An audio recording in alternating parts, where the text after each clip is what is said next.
Bago po tayo magsimula, shoutout po muna tayo sa mga naunang nag-comment na sina Lodi Christian Lloyd Tina Flor, Lodi Erwin Villadolid, Lodi Jeric Ventura, Lodi Romuel de Guia, at si Lodi Deo Vanny Reyovoca. At kung gusto nyo po mauna sa first, mangyaring i-on ang notification, at kung bago ka pa lang dito, baka naman. Ika-208 kabanata sa pagpapatuloy. Lahat ng clone ni Mara ay umatake sa Absolute Master, na makikita ang dugo sa bawat paghampas na ginagawa ng clone ni Mara. Gamit ang kanyang kasanayan na Falling Star Soul Sword. At pagkatapos nawala na ang mga clone ni Mara at hawak ang kanyang Silver Moon Disc Blade, inatake niya ang Absolute Master sa katawan at bumulwak ang dugo nito na parang isang fountain. Tiningnan siya ni Mara at sinabi na nagawa daw niya ito. At lumipat naman ang laban kay Rami na hinatak niya ang kanyang espada at nagtalsikan ang dugo mula dito. At patuloy na iwinawasiwas ang kanyang espada, sinasabi niya sa kanyang isip na habang tumatagal ang labanan, lalo pang tumatalas ang pakiramdam ko sa espada. Gayunpaman, sa sandaling huminto ako sa pakikipaglaban, nawawala ang pakiramdam na iyon.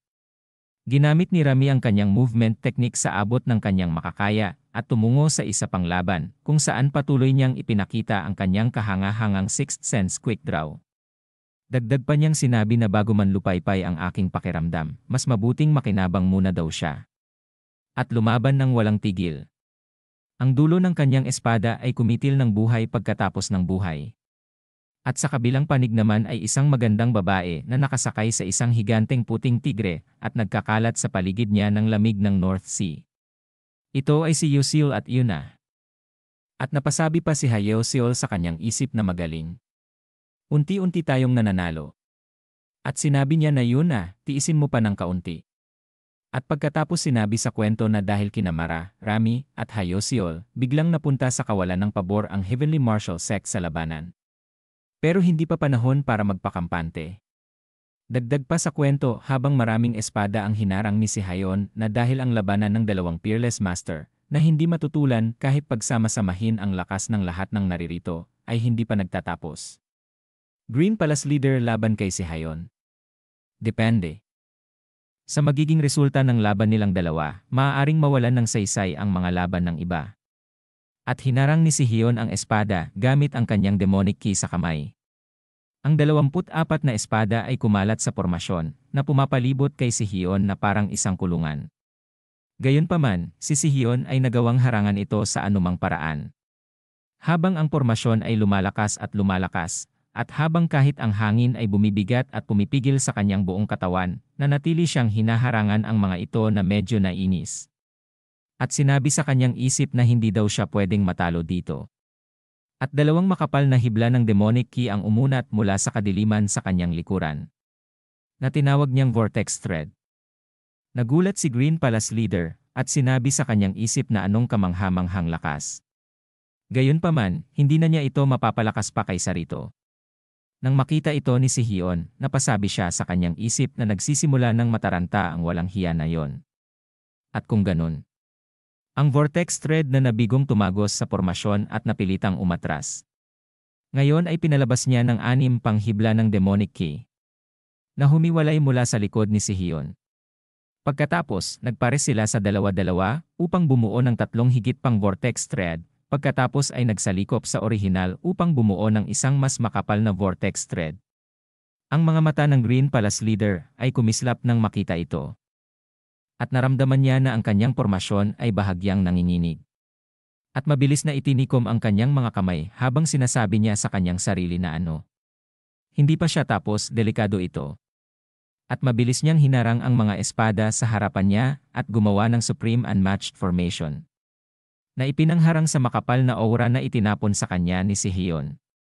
At pagkatapos tumatawa itong sinabi kay si Hayon na ang iyong demonic key ay umaapaw ng labis. Ito na sigurado ang pinakamalakas mong atake. Makikita pa ang muka nito na nakangisi at sinabi pa, na hanggat makakaya kong tiisin ito, matatapos ko ang laban na ito gamit ang isang counterattack. Napangisi din sa kanya si Hayon at sinabi sa kanya na kahit kamangha-mangha ang iyong formation, walang hanggan daw naman ang kanyang kahangalan. Nainis si Green Palace Leader at sinabi na At nagulat siya at mabilis na napatingala sa itaas kung saan si Mara ay pabagsak sa kanya hawak ang espada na hihiwa sa kanya. At napasabi pa ito sa isip habang makikita ang muka nilang dalawa na ang Diyos ng kamatayan ay nakialam. Dagdag pa niya sa isip na kaya ito pala ang matagal ng pinaplano ng mga walang hiya na ito. Mula sa ulo hanggang pababa na hiwa ito ni Mara. Na makikita ang dugo na nagtatalsikan sa hangin na parang isang fountain. At ang lahat na kinokontrol niyang espada, lahat ay naglaglagan sa lupa. Nagkalat ang dugo nito habang nakahandusay sa sahig sinasabi pa nito na mga tusong walang hiya. Hindi ko inakala na gagamit kayo ng pinagsamang pag-atake. Tiningnan siya ni Sihion at sinabi sa kanya na hindi ko talaga alam kung sino ang mas mapanlinlang sa pagitan ng mga malalakas sa martial arts na walang awa sa pagpatay ng mahihina.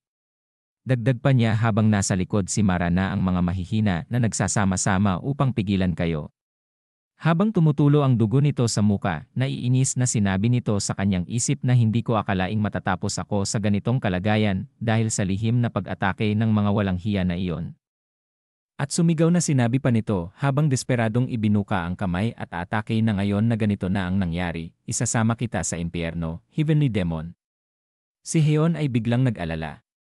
Ang kanyang mga mata ay puno ng pagmamadali. Ang kanyang matalas na pandama ay nagsasabi sa kanya na mamamatay siya kung hindi siya makakaiwas. Gayunpaman, hindi siya makalayo sa oras. Ipipikit na sana ni si Heon ang kanyang mga mata at tatanggapin ang kanyang kapalaran, ngunit bago pa man magdikit ang kanyang mga talukap ng mata, ang kanyang paningin ay. Nakita ang ating bida na mabilis na inapakan ang ulo ni Green Palace Leader. At sinabi ng ating bida sa kanya na pati ang huling pagsusumikap mo ay nakakahiya. At pagkatapos ay masayang nakatingin si Sihion at napasabi na senior brother. Nanlaki naman ang mata ni Mara at nagulat na napasabi rin na Wumuon. Tumakbo si Sihion kay Wumuon at niyakap siya. Mukhang nagulat siya sandali, pagkatapos ay ngumiti ng marahan at sinabi na siguradong nahirapan ka sa pakikipaglaban sa mga bastardong ito, junior sister. At nagulat si Mara nang maunahan siya sa pagyakap ni Sihion. Habang nakatingin si Mara kay Sihion na may pagkainis sinabi nito na kumusta daw naman ang ama. Ngumiti ng maliwanag si Wumuon. At sinabi na okay lang siya. Sa ngayon. Tignan mo, naroon siya. Makikita si Daewong na itinaas ang kanyang palad kina Mara at Sihion sa direksyon na itinuro ni Wumuon. Napasabi si Sihion na salamat daw naman at maayos siya. Na napahinga ng malalim si Mara nang makita niya na maayos lang si Daewong. Bago siya tumingin sa ating bida tumingin muna siya sa walang buhay na si Green Palace Leader at biglang napagtanto na madali niyang ibinagsak ito. Kahit na siya ay nasa ilalim ng isang katawa-tawang power boost. At sinabi niya na mukhang naabot na daw niya ang Supreme Realm. Tumugon ang ating bida na nakangiti na oo. At sinabi sa kwento na ang Supreme Realm. Lubos na nauunawaan ni Sihion kung gaano ito kadakila. Ito ay tunay na isang estado na nananatili lamang bilang isang alamat. Dagdag pa sa kwento na bagamat sinasabing ang lahat ng nakaraang heavenly demons ay walang kapantay na mga maestro at bihira ring lumitaw ang ganoong uri ng maestro sa ibang lugar, ibang usapan ito pagdating sa mga Supreme Masters. Dalawa lang ang taong pinaniniwala ang Supreme Masters. Sila ay ang Sun Moon Swordsman Bailey Hyun-woo at ang Wayne God Heavenly Demon Dan Jok-ha. Hindi, marami na ngayon ang nagdududa kung talagang Supreme Masters ang mga taong ito. Walang mga record nang sinuman maliban sa kanila. Dahil dito, ang paglitaw ni Song Wumuon, isang Supreme Master ay isang napakalaking pangyayari sa kasalukuyang panahon. At sinabi pa ng ating bida na mukhang kailangan na nating tapusin ang natitirang labanan.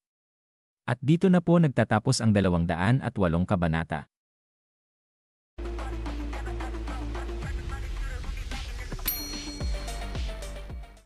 Ika-209 na kabanata. Sa pagpapatuloy, ang laban ay hindi pa talaga tapos. Kahit ngayon, maraming mandirigma ang naglalaban pa rin.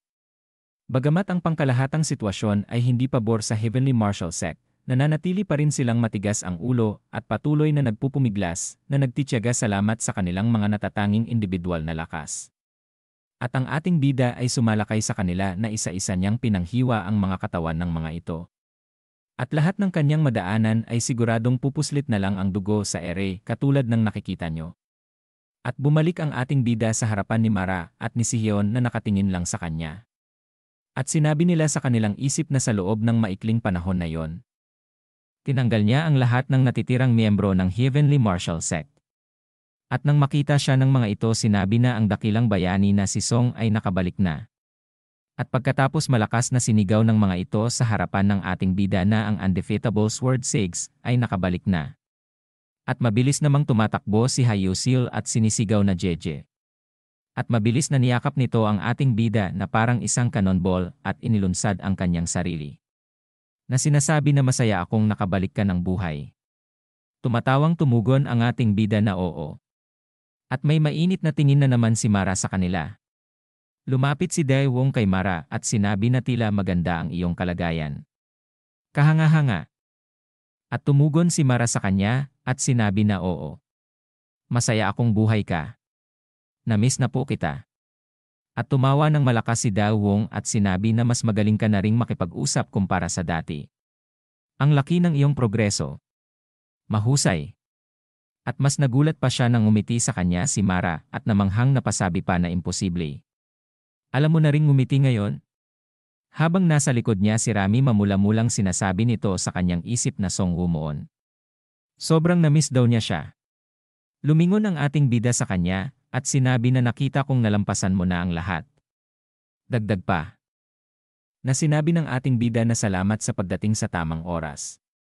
Tumingin sa kanya ng maamo si Rami at sinabi na talagang hindi ko alam kung paano ipahayag ang aking pasasalamat. Ngumiti ang ating bida at sinabi sa kanya na hindi, alam ko na ito mula sa iyong maliwanag na ekspresyon. Kaya't walang dahilan para gawin yon. Nakatingin si Rami sa kanya habang sinasabi niya sa kanyang isip na talaga maraming salamat. Aking squad leader. At bumaling ng tingin ang ating bida. At nakita niya ang mga taong nag-uusap mula sa grupo ni Rami at grupo ng Heavenly Demonic Cult at sinabi niya sa kanyang isip na ang lugar na ito ay pinangalagaan ng kanilang mga kamay. Hindi sa akin, kundi sa mga kamay ng mga taong ito. At seryoso pa niyang sinabi sa kanyang isip na ngayon makakapagpatuloy na tayo sa susunod na hakbang. At pagkatapos lumapit si Sihyon kay Daewoo at sinabi na Father, napakaginhawa na makita kang okay. Tumugon ito at sinabi na natutuwa akong makita ka muli, si Hayon. At lumapit naman si Binibining Ha kay Daewoo at nagpakilala at sinabi sa kanya na ikinararangal kong makilala ka sa unang pagkakataon, Ama. Ang pangalan ko ay Hyuseal. Masayang tumugon sa kanya si Daewoo at sinabi na marami na akong narinig tungkol sa iyo mula kay Woo-moon. Habang itinatago ang lungkot sa kanyang muka, huminga ng malalim si Daewoo at nakangiti na sinabi sa kanyang isip na upang magkaroon ng mga ganitong mababait at maliwanag na mga babae na sumusunod kay Woo-moon. Nagkaanak ako ng isang mabuting anak. At tumingin sa bandang itaas na gilid at sinabi pa niya sa kanyang isip na Jinjin. Agad naming ililigtas ka at ibabalik ka sa amin. At lumipasa ang ilang sandali na makikita ang Heavenly Demonic Sect. Habang nakaupo ang lahat sa sahig, sinabi ng ating bida na sabi mo ang ina ay nakakulong pa rin sa lugar na yon, Ama. Tumugon sa kanya si Daewoo at sinabi na oo, nag-aalala ako para sa kanya. Tumingin sa kanya ang ating bida at sinabi na Ama. Ang Heavenly Martial Sect Headquarters, naalala mo pa ba kung nasaan ito? Nangangalit ang ngipin na tumugon sa kanyang anak at sinabi na yung mga bastardo, pinalo ako sa ulo ng 2 beses nang dalhin nila ako at ilabas. Kaya't hindi ko man lang mahulaan kung saan yon. Seryosong napatingin sa malayo ang ating bida at sinabi na tulad ng inaasahan. At pagkatapos sinabi niya sa kanyang isip na sa ganitong kaso, mula sa araw na yon, mga Orthodox Sects Murim, Heavenly Demonic Cult, Outer Murim. Kasabay nito, sinimulan nilang lubusang saliksikin ang lahat ng bahagi ng Central Plains. Nagsimula na silang maghanap nito dati pa sa kahilingan ni Song Woo-moon, ngunit ngayon na tumaas ang impluensya ni Song Woo-moon at naging mas aware ang mga tao sa pagkakaroon ng Heavenly Martial Sect. Nagsimula na ang mas malalim at mas aktibong paghahanap kaysa dati. Makikita ang kakahuyan na sinabi sa kwento na lumipas ang 3 araw. Habang nagsasanay ang ating bida, sinasabi niya sa kanyang isip na pasensya na, ina. Hahanapin kita sa lalong madaling panahon. Dagdag pa niya na maghintay ka lang ng kaunti pang oras. At sinabi sa kwento na makikita ang ating bida na ang martial art para kay Song Woo-moon ang martial arts ay isang bagay na natutunan niya upang makamit ang kaligayahan at para sa kanyang sariling kasiyahan. Dagdag pa sa kwento na ngayon, siya ay nag-ensayo para sa kanyang pamilya at para sa kaligtasan ng lahat. Ang pagkakaiba ay malinaw na kapansin-pansin. At marami ang maaaring makuha mula rito. Dahil iba ang mga pagbabago na naramdaman niya mula nang mag-ehersisyo ng martial arts nang may kasiyahan kumpara sa kapag pinilit niyang mag-ehersisyo nang may desperadong determinasyon. Naglabas siya ng enerhiya at sinabi pa sa kwento na sa ganitong paraan, nagbabago si Song Woo-moon pareho para sa mabuti at sa masama. At sumapit na ang gabi na makikita ang buwan sa langit. Habang papalapit si Rami sa ating bida, tinawag niya ito ng squad leader. Dapat ka nang magpahinga. Tumugon ang ating bida at napatingin kay Rami na sinabi na hindi na ba nabalik ang iyong narcolepsy. Masayang sumagot si Rami sa kanya at sinabi na oo. Ayos na ako ngayon. At ang lahat ng ito ay salamat sa iyo. Dagdag pa niya na maraming salamat talaga sa iyo. Masayang tumugon ang ating bida sa kanya at sinabi na hindi. Totoo na tinuruan kita ng martial arts, pero ikaw ang naglaan ng pagsisikap para matutunan ito, Rami. Dagdag pa niyang sinabi sa kanya na naabot mo ang ganap na estado sa iyong sariling pagsisikap. Congratulations! Tumungula na mumula si Rami at sinabi sa ating bida na pareho ka pa rin, squad leader. Sobrang saya ko. Dagdag pa niya na inilagay ang kamay sa dibdib na matagal ko nang pinapangarap na makausap ka ng ganito na hindi nakakatulog. Tumawa ang ating bida at sinabi na oo, mas gusto ko rin ito. Alam mo bang gaano kahirap para sa akin noon? Masayang tumugon sa kanya si Rami na oo. Alam ko rin yun. Dagdag pa niya na ngayon ko lang ito nasasabi ng maayos, pero pasensya na at maraming salamat, squad leader. Nakaharap sa kanya ang ating bida at sinabi na huwag mong sabihin yan. Sa totoo lang, nasaan ka na nitong mga nakaraang araw? At hindi ka agad nakasagot si Rami sa kanya. At pagkatapos sinabi niya na maraming nasugatang tao sa Hainan Sword Sect, kaya abala ako sa pag-aalaga sa kanila. Malungkot na sinabi pa niya sa kanyang isip na totoo na nag-alaga ako ng ilang pasyente, pero hindi naman talaga ganoon kabesi. Actually, naisip kong bisitahin siya ng ilang beses. Pero hindi ko yun nagawa dahil sobrang masakit sa puso ko. Dagdag pa niya sa kanyang isip na ang squad leader ay kasal na kay Hayo Seol. At pagkatapos sinabi niya sa ating bida na bueno, tiyak na masaya ka sa iyong bagong buhay, may asawa ngayon, di ba, squad leader? Nagulat ang ating bida at napasabi na lang na oo. At tumingin sa kanya ang ating bida at huminga ng malalim, sinabi sa kanyang isip na walang dahilan para ipaliwanag ang eksaktong sitwasyon sa kanya, di ba? At sinabi ng ating bida kay Rami, habang nakayuko ang ulo nito, na ngayon na naayos na ang iyong narcolepsy, dapat ay agad kang makahanap ng mabuting lalaki. Tumugon si Mara sa kanya at sinabi na oo, dapat akong makatagpo ng mabuting lalaki. Habang nasa dibdib ang kanyang kamay na nanginginig, sinabi niya sa kanyang isip na isang napakabuting lalaki. Wala nang katulad mo, squad leader.